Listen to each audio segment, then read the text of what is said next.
Hallo und herzlich willkommen auf Epic. Wir haben heute Hera Arms hier mit den neuen Selbstladebüchsen in der Generation 4.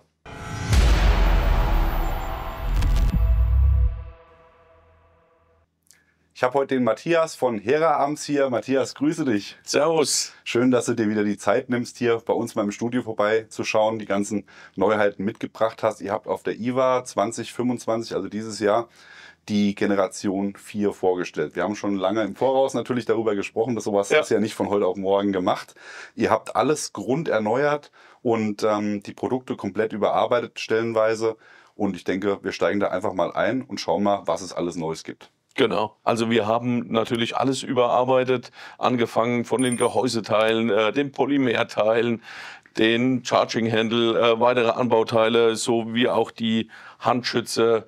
Verschiedene Mündungsaufsätze sind natürlich auch noch neu dazugekommen. Also da haben wir einmal weit ausgeholt. Gemacht, ja? Man muss sagen, die Idee war natürlich ganz am Anfang, dass wir ändern 1, 2 Teile, weil wir die in eine neue Generation bringen wollten.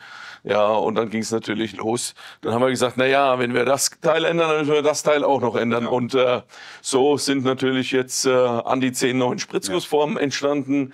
Wir haben neue Gehäuseteile für unsere 9 mm, für die 223 und 300 Blackout-Serie, die AR15 und natürlich auch für die AR10, unsere 762. Ja, das ist stellenweise natürlich eurem pfiffigen Erfindertum geschuldet, ne, dass ihr immer gute neue Ideen habt, aber zum Teil natürlich auch Feedback von euren auf jeden Fall Anwendern, die sagen, das ein oder andere hätten wir gern so oder so gehabt. Ne? Da kommen wir später noch drauf zu sprechen, gerade wenn es um die 308 geht, da habe ich vorhin schon drüber gesprochen, da gibt es dann sowas, was dann gewünscht worden ist. Und da hört ihr natürlich auch immer zu und passt dann entsprechend an. Genau.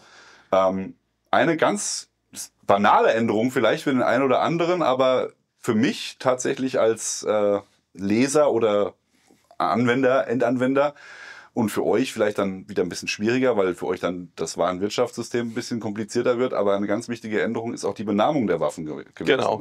Wir haben auch die Namen komplett einmal neu aufgenommen, so wie das früher war, mit einer numerischen Bezeichnung, die sich im Laufe der Jahre natürlich immer wieder ein bisschen geändert hat, gewachsen ist. Das hat nicht mehr ganz so gepasst und so haben alle unsere Modelle jetzt entsprechende Namen bekommen.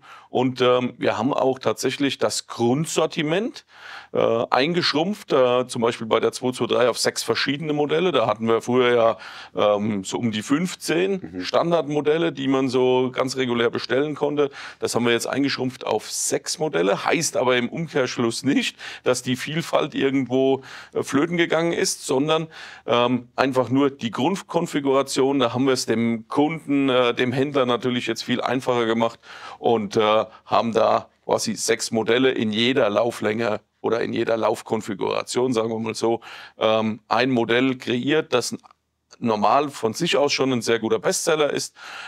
Es ist aber trotzdem weiterhin möglich, dass man jetzt sagen kann, ich hätte gern einen 11,5 Zoll Lauf mit einem PRS-Schaft. Das wird jetzt so im normalen Leben nicht ganz so viel Sinn ergeben, aber es ist immer noch möglich, dass alle Konfigurationsmöglichkeiten da sind, alle Upper mit allen Lowern kombiniert werden können und sich daraus natürlich mit den verschiedenen Schaftfarben, mit Cerakote und so weiter, natürlich zehntausende Möglichkeiten weiterhin ergeben. Was man auch direkt dazu sagen muss, wenn jetzt jemand ein Wechselsystem haben möchte, zum Beispiel ein Wechselupper in einer anderen Lauflänge zum Beispiel, dann ist es natürlich auch weiterhin möglich oder auch dort, wo es von der Gesetzmäßigkeit erlaubt ist, natürlich auch einen Wechsel-Lower, wobei das ja jetzt speziell in Deutschland immer ein bisschen tricky ist mit dem Eintragen für die Sportschützen zumindest. Der Jäger könnte das natürlich machen, allerdings kaufen die meisten Leute, bevor sie sich einen Wechsel-Lower kaufen, natürlich eine Komplettwaffe. Ja. Weil das mehr Sinn ergibt. Für alle, die jetzt Hera Arms noch nicht kennen, das Prinzip bei Hera ist so, ihr könnt auf der Webseite euch alles immer im Detail anschauen und die Vertragshändler oder die autorisierten Händler von Hera Arms, dort wird dann bestellt. Also ihr bestellt nicht bei euch direkt, sondern es wird auch bei den Händlern bestellt und auch dort könnt ihr euch dann wieder, Matthias gerade gesagt hat, eine Waffe selbst zusammenstellen, wenn euch die Grundkonfigurationen nicht gefallen, ganz wie ihr es haben wollt mit den entsprechenden Bauteilen und dann wird das so für euch zusammengebaut. Alle Details findet man natürlich auf der Webseite oder auch in unserem neuen Katalog. Zeigen wir nachher auch noch mal ganz kurz. Oder wie gesagt auch in der Preisliste. Dort haben wir natürlich den Vorteil in der Preisliste, da stehen noch mal alle Details genau drin. Also im Prinzip ist das ja bei uns so, die Grundkonfiguration zum Beispiel bei der Waffe ist mit einem M-Lock-Handschutz. Wer sie sportlich zugelassen haben möchte, nimmt dann den Sporthandschutz. Das kostet keinen Aufpreis. Andere Schaftfarben zum Beispiel auch keinen Aufpreis. Ja. Dort haben wir ja auch die Standardfarben, schwarz, grün und Sandfarben, die auch immer direkt dazu konfiguriert werden können. Und was natürlich auch noch zu sagen ist, dass ihr fast alle Teile auch einzeln erwerbbar habt. Ne? Also für jemanden, der jetzt vielleicht sagt, ich habe ein gutes AR-15-System und ich möchte aber jetzt den Hera-Hinterschaft haben oder auch den Vorderschaft oder was auch immer. Also verschiedene Bauteile sind auch einzeln erhältlich. Da gehen wir auch später nochmal drauf ein. Da wird es auch nochmal bei dem einen oder anderen Teil nochmal separate Videos zu geben. Gerade auch was den Hinterschaft und den Pistolengriff angeht. Da werden wir nochmal separate Videos dazu machen. Aber nur, dass ihr es schon mal gehört habt, die Teile findet ihr alle dann bei den Hera Arms Produkten auf der Webseite und könnt euch dann auch die im Einzelnen angucken nochmal. Genau, so ist es im Prinzip. Also alle Teile, die jetzt so grundlegend verbaut sind, wie Handschütze, Schäfte, Griffe, Sicherung, Charging Handle und so weiter sind natürlich, oder auch die Mündungskomponenten, die ja ganz individuell bei ganz vielen Waffen passen, sind natürlich alle einzeln erhältlich über den Fachhandel. Ja. Das ist das Link-System und da haben wir auch schon, ist es, ne? Genau. Ich das jetzt wieder Mist erzähle. Wir haben tatsächlich heute noch ein neues System mitgebracht. Das ist im Prinzip der Linearkompensator Diffusor Small. Ist im Prinzip ein Mündungsfeuerdämpfer, der ist auf unserer 1675-223 Dynamic-Version drauf. Schauen wir uns aber später nochmal an, beziehungsweise unser Kameramann wird es dann einblenden. Perfekt. Ja, und das Linksystem, da hängen wir euch das Video hier am Ende dieses Videos nochmal dran. Dann könnt ihr euch die Mündungskomponente nochmal angucken, weil das ist definitiv was super interessant ist, gerade auch nicht nur für den sportlichen Bereich, sondern auch für den Jagdbereich, weil es eben auch kompatibel mit Schalldämpfern ist. Genau. Ja. Aber jetzt gucken wir uns mal die Neuheiten von der Gen 4 an, würde ich sagen. Dann packen wir mal das Baby hier zur Seite. Und die in die Mitte.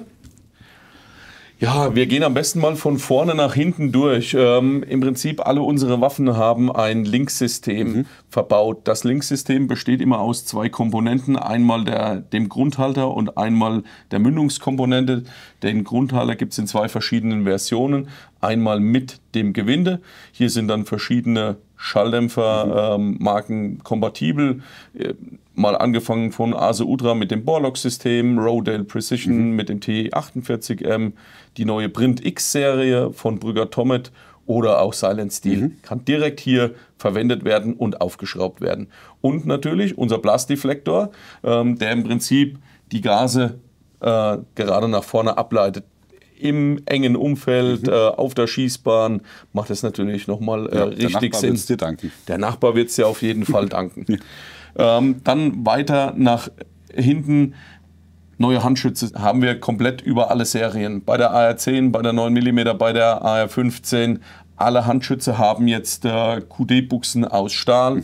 Die sind in den Handschutz eingeschraubt und dort nochmal gesichert. Und dort passen alle gängigen QD-Buchsen, wie sie angeboten werden von den verschiedenen Da muss man vielleicht mal noch was dazu sagen, aus eigener negativer Erfahrung von mir.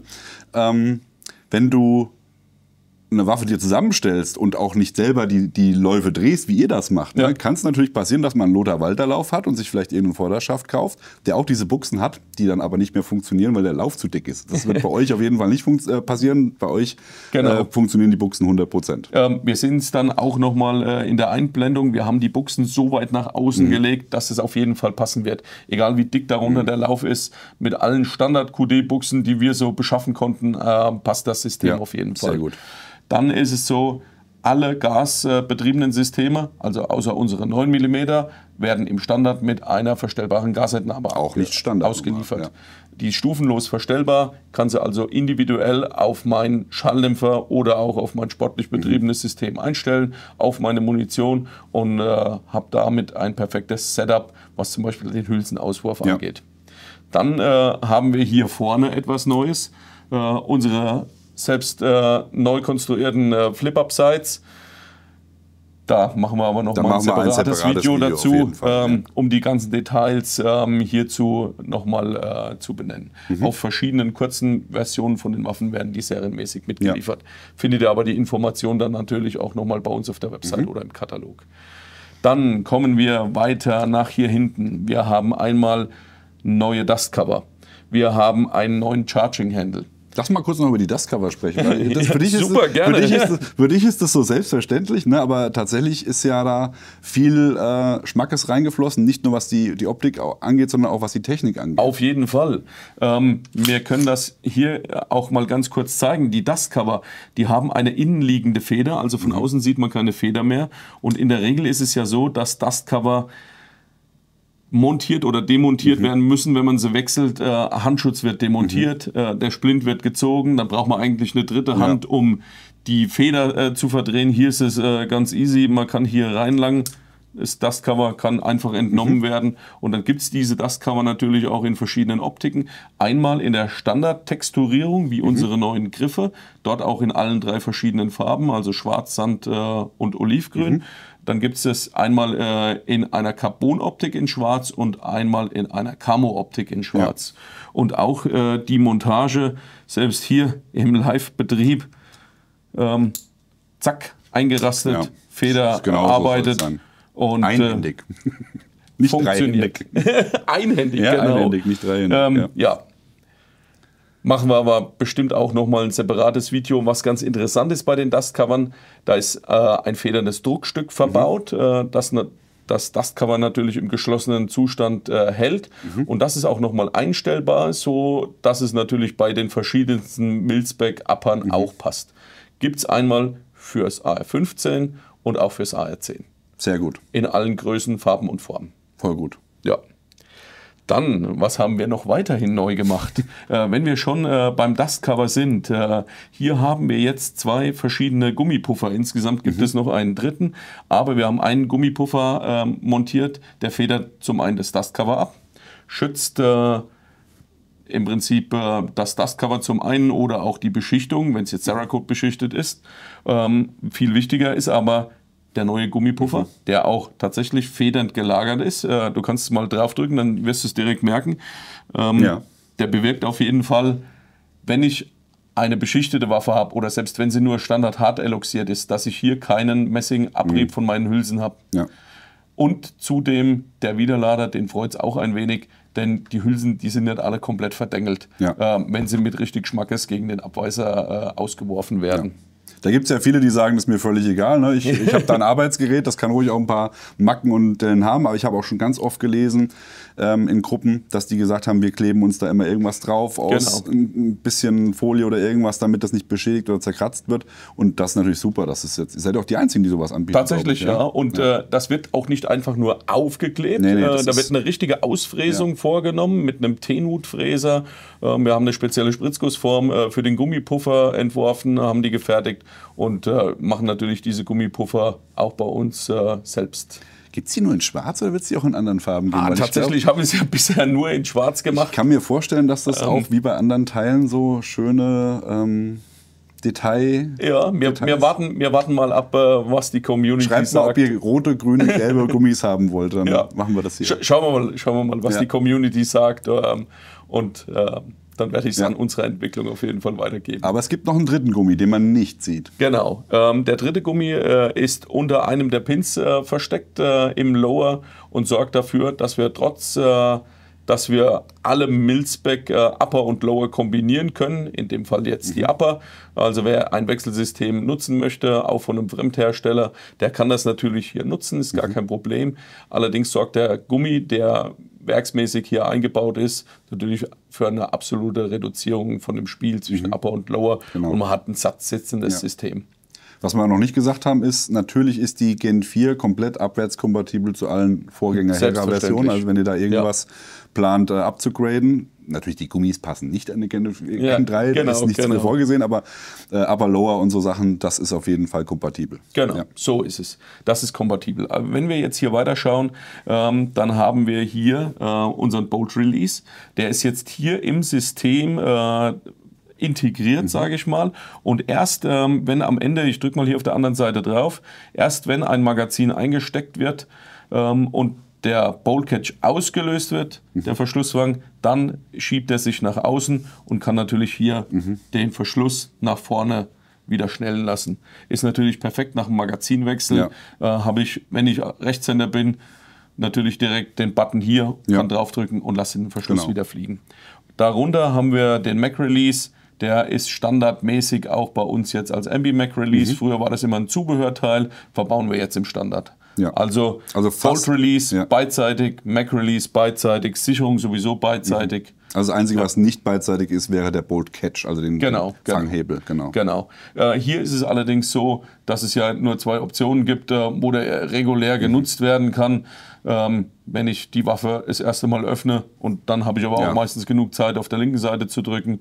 Wenn ich im Wettkampf bin, bleibt der Verschluss mit einer Patrone noch gefüttert oder ich habe leer geschossen und dann wird er automatisch gefangen. Den Affengriff sollte jeder können. Ja, genau. Ja. Also das ist kein Thema. Was wir bei der neuen Generation auch schön gemacht haben, ist zum Beispiel hier die Einfräsung für Fire und Safe und die auch nochmal farblich hinterlegt. Standardmäßig wird das auch mit Cerakote gemacht, in Weiß und Rot. Ist natürlich bei uns in der Produktion keinem wirklich leicht gefallen, diese Aufgabe zu übernehmen, weil das ist tatsächlich was sehr Diffiziles. Aber es ist auch das, was es wieder ein bisschen hervorhebt, der besonders macht. Definitiv. Der macht das schon. Der kleine Farbklecks, der macht schon direkt tatsächlich was her. Ja. Sind die Millings hier auch neu? Ich habe es jetzt gerade gar nicht auf dem Schirm. Ja, tatsächlich nicht nur die an der Seite, sondern auch die Form von unserem Magazintrichter und auch generell die Form ist ein bisschen moderner geworden, ein bisschen kantiger, als das vorher war. Vorher hatten wir doch ein relativ abgerundetes Design. Da sind wir in der neuen Generation einfach ein bisschen aggressiver, ein bisschen kantiger geworden. Wir haben auch hier natürlich auf der Vorderseite nochmal eine Fräsung drin, speziell kaliberübergreifend natürlich 5.56 auf den AR-15 Lauern, 9 mm auf den 9 mm Lauern und 7.62 auf den 308er Lauern. Sicherung ist tatsächlich so geblieben, wie sie ist, dass sie sich absolut bewährt hat. Wir haben hier das MPSS-Sicherungssystem, das umgestellt werden kann von 90 auf 45 Grad. Gibt es auch ein entsprechendes How-To-Video von uns dazu, das wir mal gemacht haben, wie man das auch umbauen kann. Man hat hier insgesamt 6 verschiedene Sicherungshebel, die im Auslieferzustand mitgeliefert werden. Und man kann dann so als Rechtshänder wie als auch Linkshänder mit großen, kleinen Händen sich individuell seine Kombinationsmöglichkeiten zusammensuchen, so dass man im Prinzip perfekt mit der Sicherung arbeiten kann. Kommen wir zum Easter Egg, oder? Was wir schon auf der Jagd und Hund, was es irgendwie dahin geschafft hat. Ja, da hat es auf der Jagd und Hund, haben wir es noch gar nicht offiziell vorgestellt. Hast du uns nur erzählt. Aber wir hatten eine Waffe dabei, die schon den neuen Charging Handle dabei hatte. Hat es jemand bemerkt? Also hat irgendwer? Tatsächlich, ja. Es haben einige Kunden haben es direkt gemerkt und haben gesagt, oh, was ist das für ein toller neuer Charging Handle. Das sind dann echte Hera-Fans, die haben es gemerkt, beidseitig bedienbar.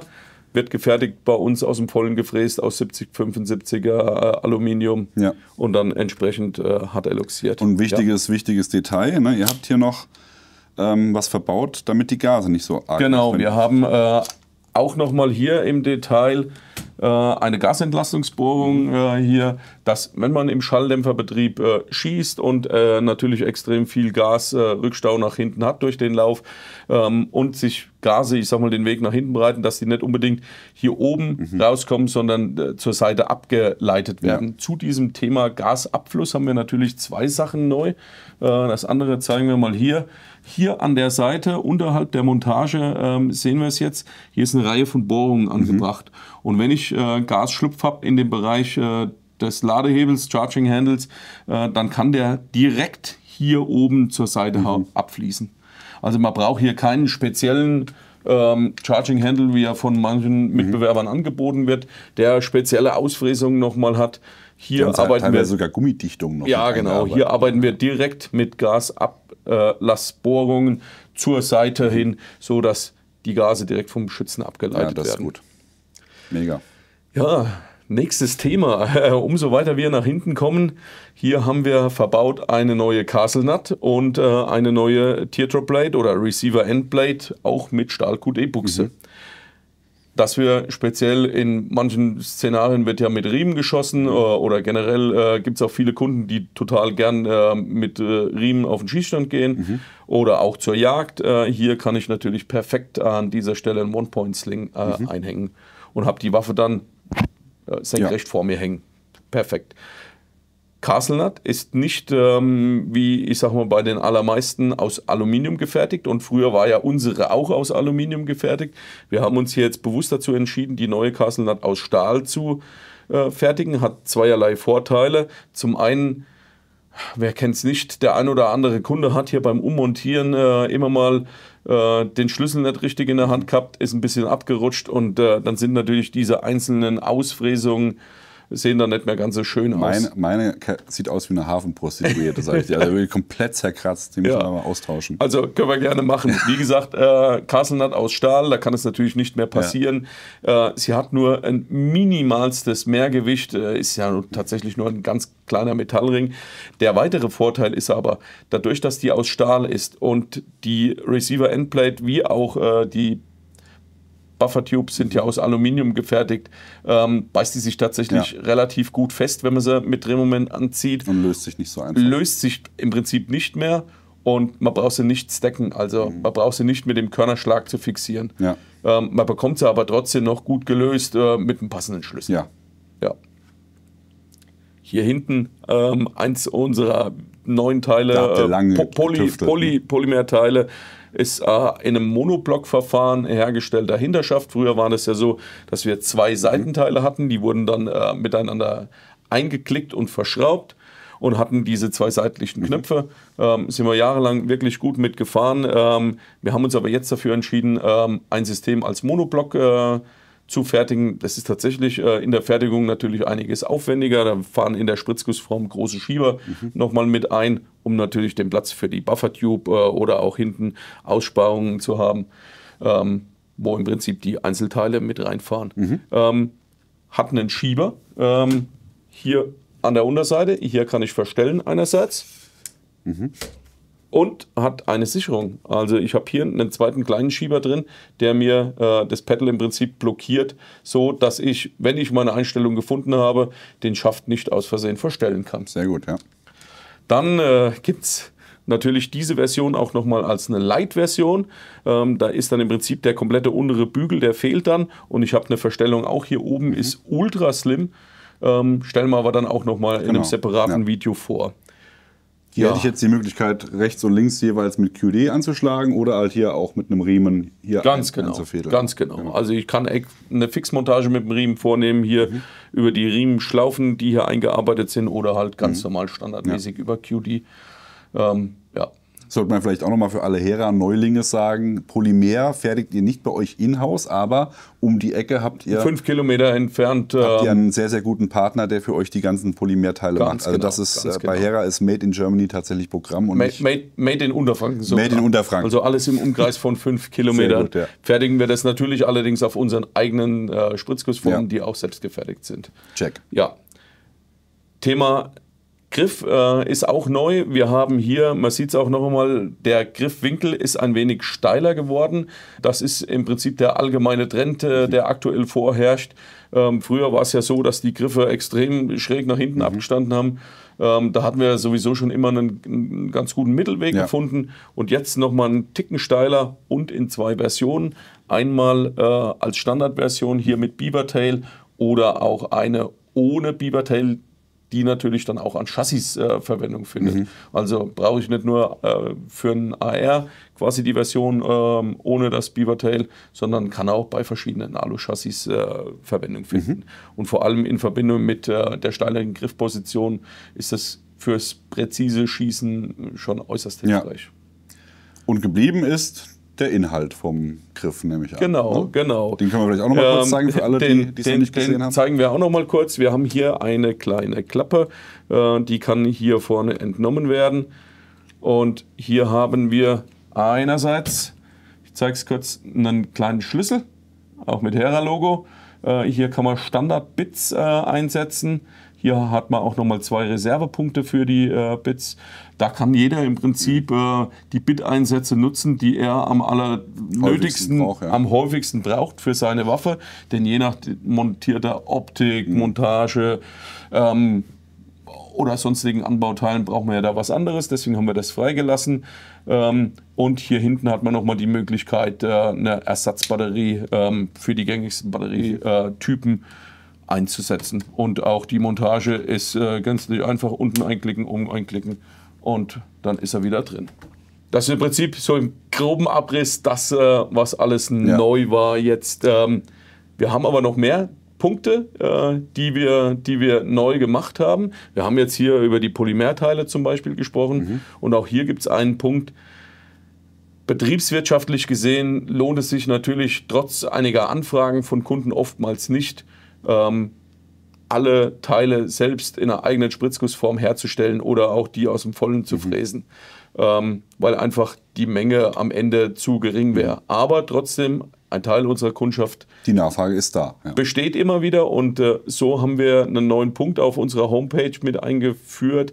Nennt sich Hera Creator, und hier stellen wir verschiedene Produkte zur Verfügung, natürlich alle EWB-frei, wo direkt die CAD-Dateien, in dem Fall STL-Dateien, zur Verfügung gestellt werden. Habe ich auch hier tatsächlich mitgebracht.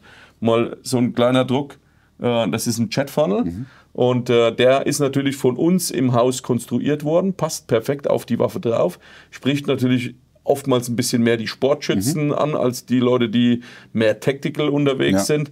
Ja, wobei man tatsächlich im Tactical-Bereich siehst du die Jet-Funnels auch immer häufiger, weil viele Leute Nachtsicht schießen und die halt sagen, das hilft halt ungemein, wenn du nicht gucken musst. Ja, genau. Also hier ist es so, in speziell grün ein bisschen Geschmackssache, aber nur, dass man es mal sieht, gibt es natürlich für alle Modelle, der wird übergeschoben, passt sich perfekt an, und hier wird einfach eine M3er Standardschraube aus dem Baumarkt mit einer M3er Mutter kann hier verwendet werden, und dann wird er hier hinten drauf geklemmt und sitzt absolut fest drauf. Ja. Und das wäre jetzt quasi für den Heim-3D-Druck. Würdet ihr auch anbieten, wenn jemand fragt und sagt, ich habe keinen 3D-Drucker, dann macht ihr das? Wir haben es tatsächlich schon mal drüber nachgedacht, da wir allerdings ja rein B2B handeln und immer die Abwicklung über den Fachhandel läuft, ist das derzeit noch nicht geplant. Allerdings könnte es sein, man weiß ja nicht, was passiert. Genau. Dass wir vielleicht noch mal ein bisschen wenn ihr überrannt werdet und in der Zukunft in den Bereich Merch noch ein bisschen mehr investieren. Und da würden wir es dann direkt mit anbieten. Ich denke dass man dann ja auch zum Gespür für kriegt, gerade jetzt, wenn es hier mal als Beispiel dieses Teil, wenn man das nimmt, wenn das so gut läuft, 3D gedruckt, dann werdet ihr jetzt sicher das auch noch ins Standardprogramm mit aufnehmen. Ja, dann, also wenn es wirklich sehr wirklich sehr gut läuft, wir sehen das ja an den Downloadzahlen, dann wird es vielleicht auch noch mal eine Pro-Version aus Aluminium zum Beispiel geben. Aber da hören wir jetzt mal auf die Community. Ihr könnt es ja auch gerne noch mal kommentieren, ob ihr gerne eine Pro-Version hättet, die dann nicht kostenfrei zur Verfügung gestellt werden kann. Cool, ja.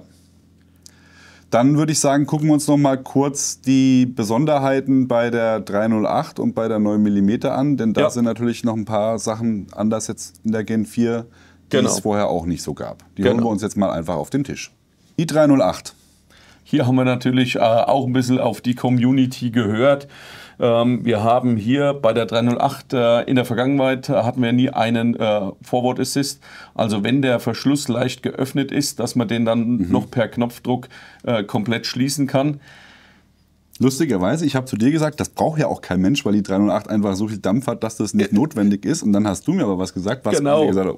Aus der Jagd-Community speziell kam diese Anforderung, weil hier viele Jäger, wenn sie leise zum Stand gehen und dann auf dem Stand sind, natürlich die Waffe auch möglichst leise schließen wollen. Also Verschluss langsam nach vorne gleiten lassen, so leise wie möglich, und durch den Drehkopfverschluss verriegelt dann natürlich nicht 100%, wenn es nicht mit Speed von hinten kommt, und dann kann ich natürlich bei der 308 auch einfach nochmal nach vorne nachdrücken und habe den Verschluss komplett leise geschlossen. Das war im Prinzip die Anforderung, denn tatsächlich der reine Sportschütze, der braucht den Forward Assist bei der 308 im Prinzip nicht. Ja. Da gibt es auch keine Probleme, dass man nochmal nachdrücken müsste.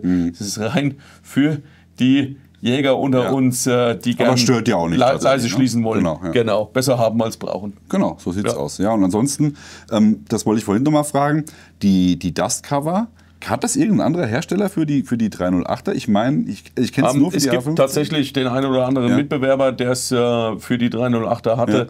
Wir haben ja die ganzen Jahre auch kein eigenes 308 Dustcover verbaut gehabt. Das war ein sehr bekannter US-Hersteller, auf den wir da zurückgegriffen haben. Aber auch dieser hatte diese außenliegende Feder in den Dustcovern, zwar auch diesen schönen Schiebemechanismus.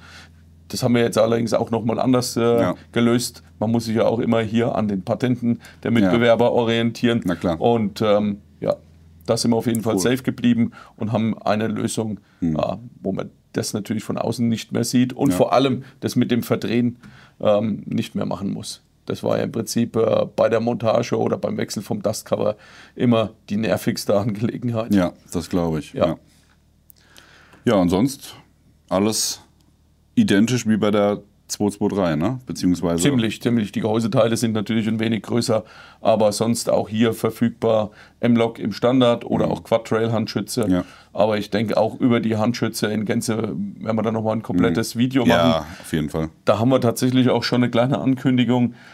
In dem 9 mm Bereich haben wir für einen speziellen Kundenauftrag einen Carbon-Handschutz entwickelt.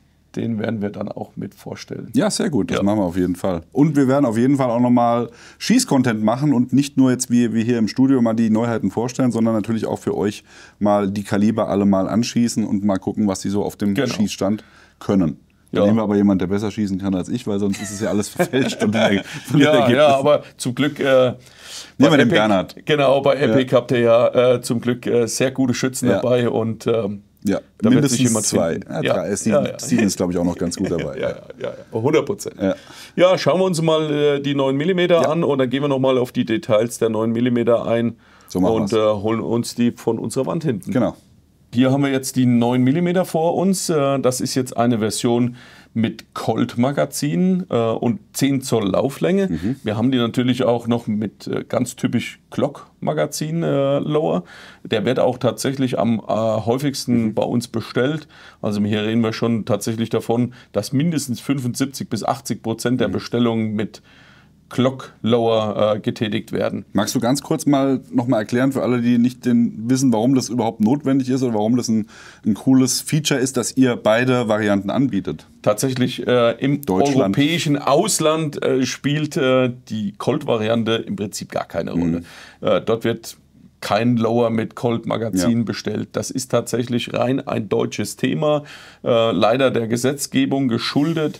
Für alle Besitzer da draußen einer Glock-Pistole bietet sich natürlich nach der letzten Gesetzesänderung mit der Magazinkapazität 10 Schuss bei Selbstladebüchsen und 20 Schuss bei Kurzwaffen folgendes Szenario. Sie haben Ihre Glock zu Hause, haben natürlich große Magazine zu Hause, jetzt möchten Sie sich eine PCC kaufen und kommen dann natürlich in eine gesetzliche Bedrängnis. Was allerdings geht, beim BKA kann natürlich eine Sondergenehmigung beantragt werden. Als Sportschütze ist das auch in der Regel kein Problem. Man muss natürlich dann die Nachweisführung führen wegen der Aufbewahrung, dass man Sportschütze ist und warum man es überhaupt braucht, aber dann ist es auch kein Thema. Das machen auch immer mehr. Da ist mir tatsächlich auch schon berichtet worden, dass da der ein oder andere Händler explizit nachfragt, wenn Glock-Magazine bestellt werden. Ne? Wirklich fragt ihr? Tatsächlich, weil auch nicht jeder Händler eine spezielle Sondergenehmigung hat für das Handeln von High-Cap-Magazinen. Ist aber oftmals gesetzlich dann geregelt. Und, also im Hinterkopf haben, Besonderheit bei den 9 mm Magazinen, weil sie eben auch für die Kurzwaffe passen, andere Gesetzeslage als bei Langwaffen. Deswegen habt ihr die Möglichkeit auf Colt zu wechseln. Jetzt gerade im sportlichen Bereich gibt es extrem gute Alternativen natürlich heutzutage, ob aus dem Süden der Republik oder aus dem nahen tschechischen Ausland. Da sind natürlich immer weniger Glock-Versionen überhaupt quasi am Markt unter den Sportschützen und daher kommt das tatsächlich unter den reinen Sportschützen immer seltener vor, dass überhaupt auf die Colt-Variante zurückgegriffen abgegriffen werden muss. Und wie gesagt, zweitens kann man ja auch beim BKA das einfach beantragen, dass man es darf. Gut, sehr gut. Ja, hier bei der Version, wie gesagt, mit 10 Zoll Handschutz, natürlich sportlich zugelassen. Wie alle Waffen, die wir in den Videos hier zeigen, die gibt es immer in einer sportlich zugelassenen Version unter 16 Zoll Lauflänge bei den 223ern, 300 Blackout. Brauchen die natürlich auch diesen geschlossenen Handschutz. Die ganzen BKA-Bescheide findet man auch bei euch auf der Website. Selbstverständlich. Unter den Downloads einfach anklicken, da sind auch die neuesten Bescheide drin. Und da ist dann auch nochmal drin vermerkt, heutzutage sportlich auch zugelassen, mit Zweibeinen auch sportlich zugelassen, mit unserem HFG-Frontgriff oder dem HFGA-Frontgriff. Also in den verschiedensten Versionen. Alles, was früher im Prinzip nicht möglich war, gibt es heute schon einen passenden BKA-Bescheid dafür. Sehr gut.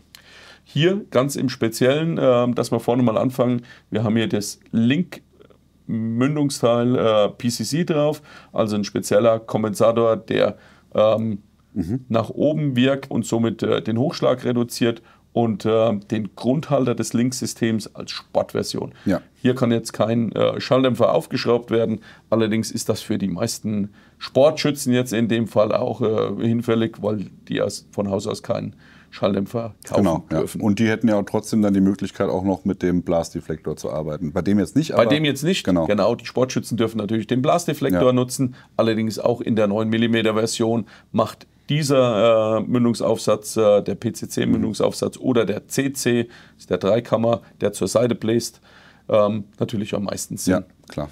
Hier jetzt auch nochmal ein Unterschied zu den anderen. Wir haben hier einen Upper, der keinen Forward Assist hat. Also ich habe hier nicht die Möglichkeit nachzudrücken, braucht aber der Masseverschluss auch nicht. Ja. Also das spielt hier keine Rolle.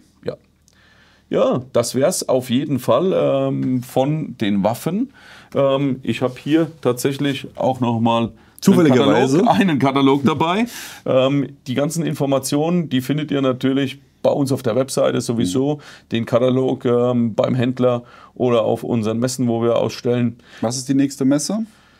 Die nächste Messe ist tatsächlich die große Messe in Grünau im Herbst erst. Wir sind aber auf einigen Schieß-Events jetzt in der nächsten Zeit im In- und Ausland. Also wir waren ja jetzt im Frühjahr erst in Polen gewesen, sind dann auch wieder in Slowenien, sind auch hier auf einigen Hausmessen unterwegs. Also es bietet sich immer wieder. Die Social-Media-Kanäle folgen von Hera abends oder den Newsletter abonnieren und dann kriegt ihr diese Infos natürlich auch. Genau, wo wir unterwegs sind.